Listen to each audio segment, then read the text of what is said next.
देश में हर ओर remdesivir injection की मांग हो रही है। हालांकि रेमडेसिविर इंजेक्शन से कोरोना के इलाज को अभी तक मान्यता नहीं मिली है, लेकिन फिर भी डॉक्टर इस इंजेक्शन का इस्तेमाल कर रहे हैं। ऐसे में सवाल ये कि आखिर डॉक्टर मरीजों को रेमडेसिविर क्यों दे रहे हैं? आखिर रेमडेसिविर नाम की दवा है क्या?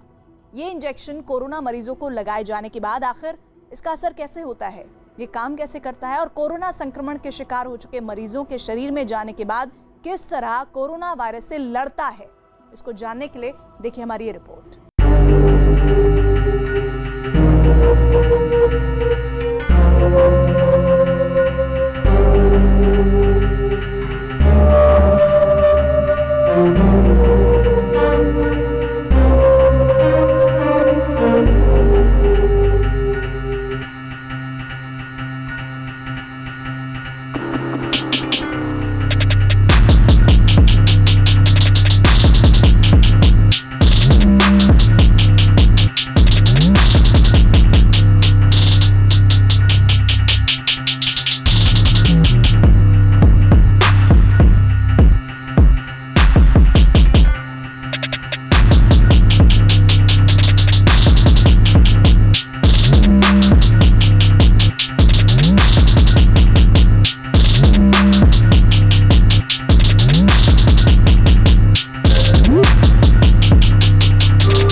मतलब ये कि पहले कोरोना शुरू में अकेला था और धीमी रफ्तार से हमारे फेफड़े या बाकी अंगों को खा रहा था, लेकिन उसका कुनबा बढ़ गया तो उसकी भूख भी बढ़ी और वायरस के हम शक्ल मिलकर तेजी से हमारी कोशिकाएं खाने लगे।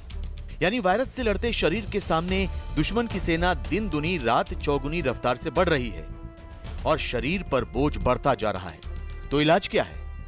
इलाज ये है कि वायरस का कुनबा बढ़ने से रोका जाए, यानी उसे कॉपी बनाने से रोका जाए। इसके लिए चाहिए दवा, जिसे कहा जाता है एंटीवायरल ड्रग।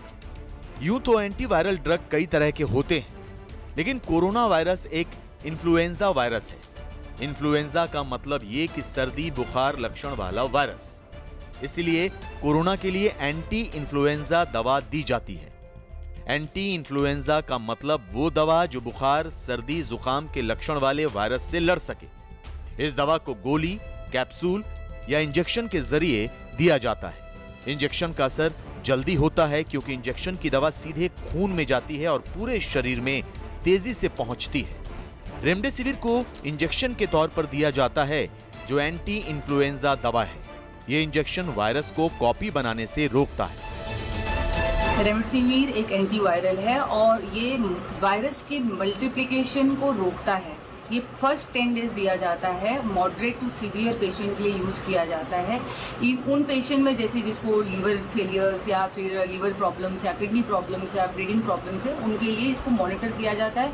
अगर किडनी का जो क्लियरेंस है, क्रिएटिन क्लियरेंस अगर 30 ml पर मिनट से ज़्यादा है तो उसको आपको रोकना पड़ता है। इसको 3 महीने ज़्यादा इसका लाइफ नहीं है, सो इसे थोड़ा सा देखा जाता है कि ज़्यादा चलता नहीं है। और इसको ये बहुत प्रूवन मेडिसिन नहीं है कि कोविड को ठीक कर रहा है, लेकिन एक तरह से जिस तरह से बाकी, क्योंकि ये एसिम्प्टोमेटिक बीमारी होती है, कभी किसी को सिम्प्टोमेटिक होती है, बहुत सारी इसकी ट्रीटमेंट क्लियर कट आई नहीं है।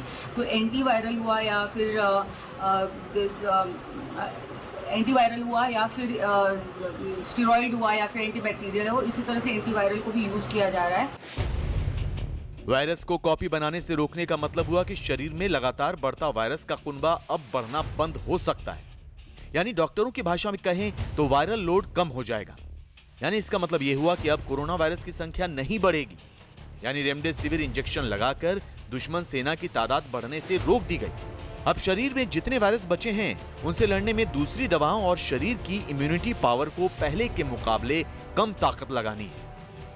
और ये जब तक वैक्सीनेशन कंप्लीट नहीं होगा हमारे देश में तब तक ये ऑप्शन को देखा जाएगा एज ए मेडिसिन और ट्रीटमेंट, क्योंकि ये माइस में हुआ है प्रॉपर, इसके ट्रायल्स अभी तक क्लियर आए नहीं हुए हैं। एनिमल ट्रायल्स पे ही बेस पे इसको FDA अप्रूवल मिला है ताकि इमरजेंसी यूज़ कर सके। But of course you have to monitor, क्योंकि इसके गैस्ट्रोएंटेराइटिस से लेके इसको बहुत सारी अदर कॉम्प्लिकेशंस भी इसके देखी है, लेकिन जो ट्रीटमेंट के साथ जो देखा जा रहा है उसको बहुत पॉजिटिवली, इसको बहुत केयरफुली लोग यूज़ कर रहे हैं, जिसके लिए ये एप्लीकेबल है और सूटेबल है और इसे अंडर द मॉनिटर किया जाता है।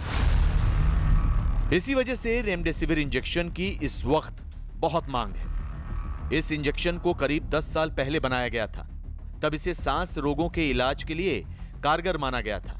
आज इसे कोरोना मरीजों की जान बचाने वाली दवा माना जा रहा है। हालांकि रेमडेसिविर से कोरोना मरीजों के इलाज को मान्यता नहीं मिली है। WHO ने भी रेमडेसिविर से इलाज को नकार दिया था। रेमडेसिविर जैसा कोई भी एंटीवायरल ड्रग बिना डॉक्टर के पर्चे के नहीं मिलता है और ना ही इसे बिना डॉक्टर की देखरेख के लेना चाहिए, क्योंकि इस दवा का रिएक्शन जानलेवा हो सकता है। इसीलिए बार बार ये बात समझाई जा रही है कि रेमडेसिविर को सिर्फ डॉक्टर की निगरानी में ही लेना चाहिए।